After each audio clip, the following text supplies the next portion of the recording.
Chapter 4. But it came to pass that when Sanballat heard that we builded the wall, he was wroth, and took great indignation, and mocked the Jews. And he spake before his brethren in the army of Samaria, and said, What do these feeble Jews? Will they fortify themselves? Will they sacrifice? Will they make an end in a day? Will they revive the stones out of the heaps of the rubbish which are burned? Now Tobiah the Ammonite was by him, and he said, Even that which they build, if a fox go up, he shall even break down their stone wall. Hear, O our God, for we are despised, and turn their reproach upon their own head, and give them for a prey in the land of captivity. And cover not their iniquity, and let not their sin be blotted out from before thee, for they have provoked thee to anger before the builders. So built we the wall, and all the wall was joined together unto the half thereof, for the people had a mind to work. But it came to pass that when Sanballat and Tobiah and the Arabians and the Ammonites and the Ashdodites heard that the walls of Jerusalem were made up, and that the breaches began to be stopped, then they were very wroth, and conspired all of them together to come and to fight against Jerusalem and to hinder it. Nevertheless, we made our prayer unto our God, and set a watch against them day and night because of them. And Judah said, The strength of the bearers of burdens is decayed, and there is much rubbish, so that we are not able to build the wall. And our adversaries said, They shall not know, neither see, till we come in the midst among them, and slay them, and cause the work to cease. And it came to pass that when the Jews which dwelt by them came, they said unto us 10 times, From all places whence ye shall return unto us, they will be upon you. Therefore set I in the lower places behind the wall, and on the higher places. I even set the people after their families, with their swords, their spears, and their bows. And I looked, and rose up, and said unto the nobles, and to the rulers, and to the rest of the people, Be not ye afraid of them. Remember the Lord, which is great and terrible, and fight for your brethren, your sons and your daughters, your wives and your houses. And it came to pass, when our enemies heard that it was known unto us, and God had brought their counsel to naught, that we returned all of us to the wall, every one unto his work. And it came to pass from that time forth, that the half of my servants wrought in the work, and the other half of them held both the spears, the shields, and the bows, and the habergeons. And the rulers were behind all the house of Judah. They which builded on the wall, and they that bare burdens, with those that laded, every one with one of his hands wrought in the work, and with the other hand held a weapon. For the builders every one had his sword girded by his side, and so builded. And he that sounded the trumpet was by me. And I said unto the nobles, and to the rulers, and to the rest of the people, The work is great and large, and we are separated upon the wall, one far from another. In what place therefore ye hear the sound of the trumpet, resort ye thither unto us. Our God shall fight for us. So we labored in the work, and half of them held the spears from the rising of the morning till the stars appeared. Likewise at the same time said I unto the people, Let every one with his servant lodge within Jerusalem, that in the night they may be a guard to us, and labor on the day. So neither I nor my brethren nor my servants, nor the men of the guard which followed me, none of us put off our clothes, saving that every one put them off for washing. Chapter 5. And there was a great cry of the people and of their wives against their brethren the Jews. For there were that said, We, our sons and our daughters, are many. Therefore we take up corn for them, that we may eat and live. Some also there were that said, We have mortgaged our lands, vineyards, and houses, that we might buy corn because of the dearth. There were also that said, We have borrowed money for the king's tribute, and that upon our lands and vineyards. Yet now our flesh is as the flesh of our brethren, our children as their children. And lo, we bring into bondage our sons and our daughters to be servants, and some of our daughters are brought unto bondage already. Neither is it in our power to redeem them, for other men have our lands and vineyards. And I was very angry when I heard their cry and these words. Then I consulted with myself, and I rebuked the nobles and the rulers, and said unto them, Ye exact usury, every one of his brother. And I set a great assembly against them. And I said unto them, We, after our ability, have redeemed our brethren the Jews, which were sold unto the heathen. And will ye even sell your brethren? Or shall they be sold unto us? Then held they their peace, and found nothing to answer. Also I said, It is not good that ye do. Ought ye not to walk in the fear of our God, because of the reproach of the heathen, our enemies? I likewise, and my brethren and my servants, might exact of them money and corn. I pray you, let us leave off this usury. Restore, I pray you, to them even this day their lands, their vineyards, their oliveyards, and their houses. Also the 100th part of the money, and of the corn, the wine, and the oil, that ye exact of them. Then said they, We will restore them, and will require nothing of them. So will we do as thou sayest. Then I called the priests, and took an oath of them, that they should do according to this promise. Also I shook my lap, and said, So God shake out every man from his house, and from his labor, that performeth not this promise. Even thus be he shaken out and emptied. And all the congregation said, Amen, and praised the Lord. And the people did according to this promise. Moreover, from the time that I was appointed to be their governor in the land of Judah, from the 20th year even unto the 32nd year of Artaxerxes the king, that is 12 years, I and my brethren have not eaten the bread of the governor. But the former governors that had been before me were chargeable unto the people, and had taken of them bread and wine, beside 40 shekels of silver. Yea, even their servants bare rule over the people. But so did not I, because of the fear of God. Yea, also I continued in the work of this wall. Neither bought we any land, and all my servants were gathered thither unto the work. Moreover, there were at my table 150 of the Jews and rulers, beside those that came unto us from among the heathen that are about us. Now that which was prepared for me daily was 1 ox and 6 choice sheep. Also fowls were prepared for me, and once in 10 days store of all sorts of wine. Yet for all this required not I the bread of the governor, because the bondage was heavy upon this people. Think upon me, my God, for good, according to all that I have done for this people. Chapter 6. Now it came to pass, when Sanballat and Tobiah and Geshem the Arabian and the rest of our enemies heard that I had builded the wall, and that there was no breach left therein, though at that time I had not set up the doors upon the gates, that Sanballat and Geshem sent unto me, saying, Come, let us meet together in some one of the villages in the plain of Ono. But they thought to do me mischief. And I sent messengers unto them, saying, I am doing a great work, so that I cannot come down. Why should the work cease, whilst I leave it, and come down to you? Yet they sent unto me 4 times after this sort, and I answered them after the same manner. Then sent Sanballat his servant unto me in like manner the 5th time, with an open letter in his hand, wherein was written, It is reported among the heathen, and Gashmu saith it, that thou and the Jews think to rebel, for which cause thou buildest the wall, that thou mayest be their king according to these words. And thou hast also appointed prophets to preach of thee at Jerusalem, saying, There is a king in Judah. And now shall it be reported to the king according to these words. Come now, therefore, and let us take counsel together. Then I sent unto him, saying, There are no such things done as thou sayest, but thou feignest them out of thine own heart. For they all made us afraid, saying, Their hand shall be weakened from the work, that it be not done. Now therefore, O God, strengthen my hands.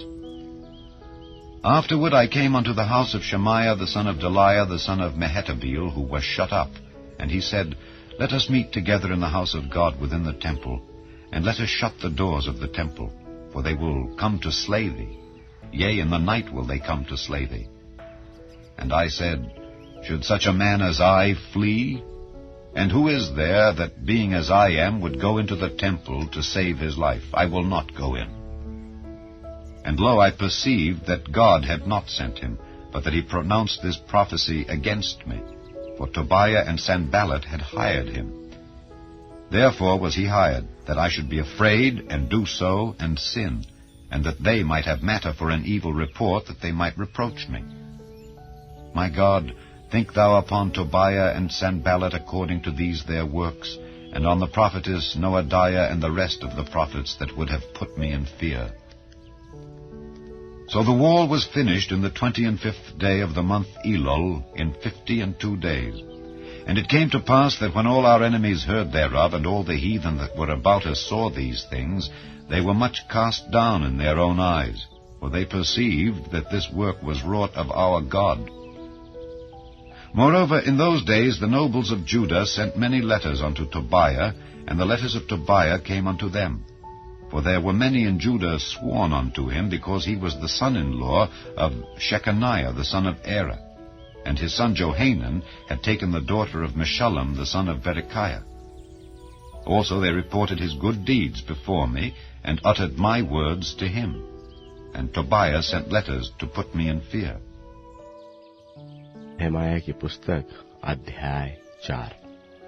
जब संबलत ने सुना कि यहूदी लोग शहर पनाह को बना रहे हैं, तब उसने बुरा माना और बहुत रिसिया कर यहूदियों को ठट्ठों में उड़ाने लगा। वह अपने भाइयों के और शोमरोन की सेना के सामने यूं कहने लगा, वे निर्बल मनुष्य यहूदी क्या किया चाहते हैं? क्या वे वह काम अपने बल से करेंगे?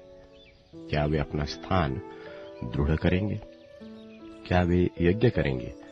क्या वे आज ही सब काम निपटा डालेंगे? क्या वे मिट्टी के ढेरों के जले हुए पत्थरों को फिर नए सिरे से बनाएंगे? उसके पास तो अम्मोनी तोबिया था। वह कहने लगा, जो कुछ वे बना रहे हैं, यदि कोई गिदड़ भी उस पर चढ़े तो वह उनकी बनाई हुई पत्थर की शहरपनाह को तोड़ देगा।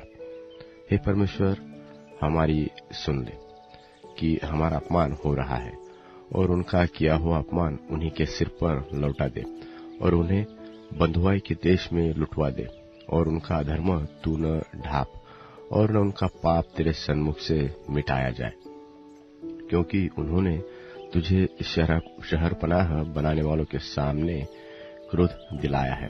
और हम लोगों ने शहरपनाह को बनाया, और सारी शहरपनाह आधी ऊंचाई तक जुड़ गई है, क्योंकि लोगों का मन उस काम में नित लगा रहा। जब संबलत और तोबियाह और अरबियों और अम्मोनियों और अशदोदियों ने सुना कि यरूशलेम की शहरपनाह की मरम्मत होती जा रही है और उसमें के नाके बंद होने लगे हैं, तब उन्होंने बहुत ही बुरा माना, और सबों ने एक मन से गोष्ठी की कि जाकर यरूशलेम से लड़े और उसमें गड़बड़ी डाले। परंतु हम लोगों ने अपने परमेश्वर से प्रार्थना की और उनके डर के मारे उनके विरुद्ध दिन रात के पहरुए ठहरा दिए। और यहूदी कहने लगे, दोने वालों का बल घट गया और मिट्टी बहुत पड़ी है, इसलिए शहरपनाह हमसे नहीं बन सकती। और हमारे शत्रु कहने लगे कि जब तक हम उनके बीच में न पहुंचे और उन्हें घात करके वह काम बंद न करे, तब तक उनको न कुछ मालूम होगा और न कुछ दिखाई पड़ेगा। फिर तो यहूदी उनके पास आसपास रहते थे। उन्होंने सब स्थानों से 10 बार आकर हम लोगों से कहा, तुमको हमारे पास लौट आना चाहिए। इस कारण मैंने लोगों को तलवारें, बर्छियां और धनुष देकर शहरपनाह के पीछे सबसे नीचे के खुले स्थानों में घराने के अनुसार बैठा दिया। तब मैं देखकर उठा और रईसों और हकीमों और सब लोगों के से कहा, उनसे मत डरो। प्रभु जो महान और भय योग्य है, उसी को स्मरण करके अपने भाइयों, बेटों, बेटियों, स्त्रियों और घरों के लिए युद्ध कर। जब हमारे शत्रुओं ने सुना कि यह बात हमको मालूम हो गई है और परमेश्वर ने उनकी युक्ति निष्फल की है, तब हम सब के सब शहरपनाह के पास अपने अपने काम पर लौट गए। और उस दिन से मेरे आधे सेवक तो उस काम में लगे रहे और आधे बर्छियों, तलवारों, धनुषों और झिलमों को धारण किए रहते रहे और यहूदा के सारे घराने के पीछे हाकिम रहा करते थे। शहर पनाह के बनाने वालों और बोझ के ढोने वालों दोनों भार उठाते थे, अर्थात एक हाथ से काम करते थे और दूसरे हाथ से हथियार पकड़े रहते थे। और राज अपनी अपनी जांघ पर तलवार लटकाए हुए बनाते थे। और नरसिंगे का फूंकने वाला मेरे पास रहता था। इसलिए मैंने रईसों और हाकिमों और सब लोगों से कहा, काम तो बड़ा और फैला हुआ है और हम लोग शहर पनाह पर अलग अलग एक दूसरे से दूर रहते हैं। इसलिए जिधर से नरसिंगा तुम्हें सुनाई दे उधर ही हमारे पास इकट्ठे हो जाना। हमारा परमेश्वर हमारी ओर से लड़ेगा। यो हम काम में लगे रहे। और उनमें से आधे वह फटने से तारों के निकलने तक बर्छियां लिए रहते थे। फिर उसी समय मैंने लोगों से यह भी कहा कि एक एक मनुष्य अपने दास समेत यरूशलेम के भीतर रात बिताए, कि वे रात को तो हमारी रखवाली करे और दिन को काम में लगे रहे। और न तो मैं अपने कपड़े उतारता था और न मेरे भाई, न मेरे सेवक, न वे पहरुए जो मेरे अनुचर थे अपने कपड़े उतारते थे। सब कोई पानी के पास हथियार लिए हुए जागते थे। नहमाया की पुस्तक अध्याय 5। तब लोग और उनकी स्त्रियों की ओर से उनके भाई यहूदियों के विरुद्ध बड़ी चिल्लाहट मची। कितने तो कहते थे, हम अपने बेटे बेटियों समेत बहुत प्राणी हैं, इसलिए हमें अन्न मिलना चाहिए कि उसे खाकर जीवित रहे। और कितने करते थे कि हम अपने अपने खेतों, दाख की बारियां और घरों को बंधक रखते हैं, महंगी के कारण हमें अन्न मिलना चाहिए। फिर कितने यह कहते थे कि हमने राजा के कर के लिए अपने अपने खेतों और दाख की बारियों पर रुपया उधार लिया, परंतु हमारा और हमारे भाइयों का शरीर और हमारे और उनके लड़के बाले एक ही समान है, तो भी हम अपने बेटे बेटियों को दास बनाते हैं। वरन हमारी कोई कोई बेटी दासी हो भी चुकी है। हमारा कुछ बस नहीं चलता, क्योंकि हमारे खेत और दाख की बारियां औरों के हाथ पड़ी है। यह चिल्लाहट और ये बातें सुनकर मैं बहुत क्रोधित हुआ। तब अपने मन में सोच विचार करके मैंने रईसों और हाकिमों को घुड़क कर कहा, तुम अपने अपने भाई से ब्याज लेते हो। तब मैंने उनके विरुद्ध एक बड़ी सभा की और मैंने उनसे कहा, हम लोगों ने तो अपनी शक्ति भरकर अपने यहूदी भाइयों को जो अन्य जातियों के हाथ बिक गए थे दाम देकर छुड़ाया है। फिर क्या तुम अपने भाइयों को बेचोगे? क्या वे हमारे हाथ बिकेंगे? तब वे चुप रहे और कुछ न कह सके। फिर मैं कहता गया, जो काम तुम करते हो वह अच्छा नहीं है। क्या तुमको इस कारण हमारे परमेश्वर का भय मानकर चलना न चाहिए कि हमारे शत्रु जो जो अन्य जाति है वह हमारी नामधराई करते हैं? मैं भी और मेरे भाई और सेवक उनको रुपया और अनाज उधार देते हैं, परंतु हम इसका ब्याज छोड़ देते हैं। आज ही उनको उनके खेत और दाख और जलपाई की बारियां और घर फेर दो, और जो रुपया, अन्न, नया दाख मधु और टटका तेल तुम उनसे ले लेते हो उसका 1.25 भाग फेर दो। उन्होंने कहा, हम उन्हें फेर देंगे और उनसे कुछ न लेंगे। जैसा तू कहता है वैसा ही हम करेंगे। तब मैंने याजकों को बुलाकर उन लोगों को यह शपथ खिलाई कि वे इसी वचन के अनुसार करेंगे। फिर मैंने अपने कपड़े की छोर झाड़कर कहा, इसी रीति से जो कोई इस वचन को पूरा न करे उसको परमेश्वर झाड़कर उसका घर और कमाई उससे छुड़ाए, और इसी रीति से वह झाड़ा जाए और छूचा ही जाए। तब सारी सभा ने कहा, आमीन, और यहोवा की स्तुति की। और लोगों ने इस वचन के अनुसार काम किया। फिर जब से मैं यहूदा देश में उनका अधिपति ठहराया गया, अर्थात राजा अर्तक्षत्र के 20वें वर्ष से ले उसके 32वें वर्ष तक, अर्थात 12 वर्ष तक मैं और मेरे भाई अधिपति के हक का भोजन खाते रहे। परंतु पहले अधिपति जो मुझसे आगे थे, वह प्रजा पर भार डालते थे और उनसे रोटी और दाखमधु और इससे अधिक 40 शेकेल चांदी लेते थे। वरन उनके सेवक भी प्रजा के ऊपर अधिकार जताते थे। परंतु मैं ऐसा नहीं करता था, क्योंकि मैं यहोवा का भय मानता था। फिर मैं शहरपनाह के काम में लिपटा रहा और हम लोगों ने कुछ भूमि मोल न ली और मेरे सब सेवक काम करने के लिए वहां इकट्ठे रहते थे। फिर मेरी मेज पर खाने वाले 150 यहूदी और हाकिम और वे भी थे जो चारों ओर की अन्य जातियों में से हमारे पास आए थे, और जो प्रतिदिन के लिए तैयार किया जाता था वह एक बैल, 6 अच्छी भेड़ें व बकरियां थी, और मेरे लिए चिड़िया भी तैयार की जाती थी। 10-10 दिन के बाद भांति भांति का बहुत दाखमधु भी तैयार किया जाता था। परंतु तो भी मैंने अधिपति के हक का भोजन नहीं लिया, क्योंकि काम का भार प्रजा पर भारी था।